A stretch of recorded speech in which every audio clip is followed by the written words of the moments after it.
We are now in the office of the Gaslight Gazette with extremely junior reporter Joseph Maxwell. Mr. Maxwell used his skills, such as they are, to search the archives of the newspaper for information relevant to the case they are currently investigating. He is also one of the prominent characters in the new Bow Street Society mystery novel, The Case of the Maxwell Murder. Well, excuse me? So, Mr. Maxwell.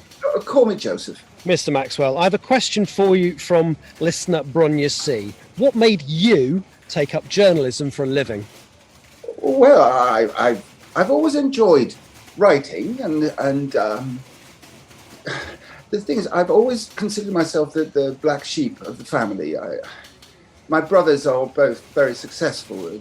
Dermot is in my father's merchant business, and Fraser's a clergyman here in London. But I've always, as I said, enjoyed writing, and I like a challenge.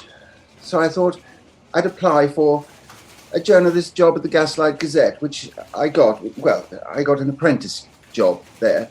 And since then, I was promoted to full journalist after the Thaddeus Dorsey case. So what investigative journalism for the Gaslight Gazette has shook you the most? And that was asked by Martin T.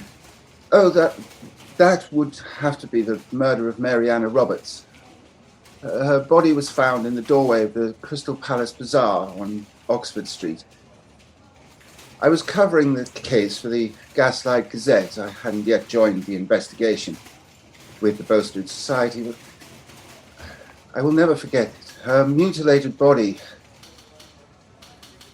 I haven't got the stomach that some of my fellow society members have for this kind of thing, and I'm ashamed to say I've vomited at the sight. I'm still haunted by the memory to this day. So the next question is asked by Amber E. Have you ever considered writing for a rival newspaper? Asking for a friend.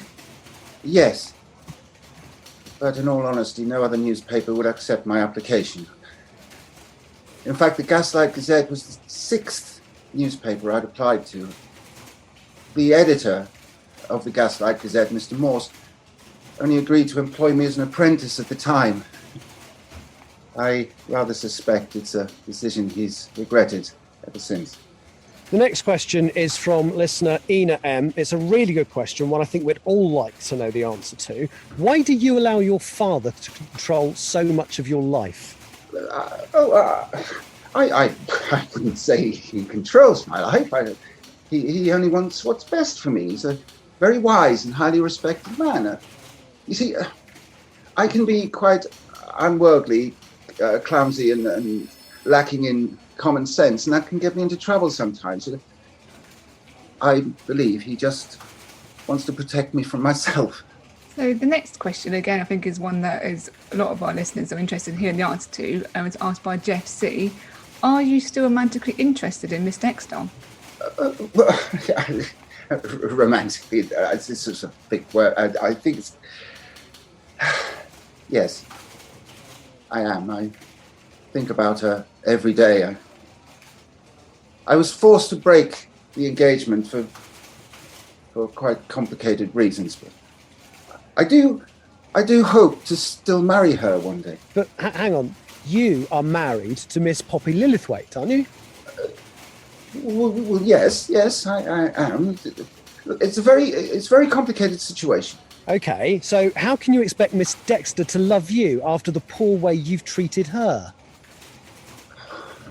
I can't. You don't expect her to still love me. Look, you don't understand it. It's a very complicated situation. I never wanted to hurt her. I feel guilty about it every day. I think we should end it there. Thank you very much, Mr. Maxwell, for talking to us today. You're very welcome.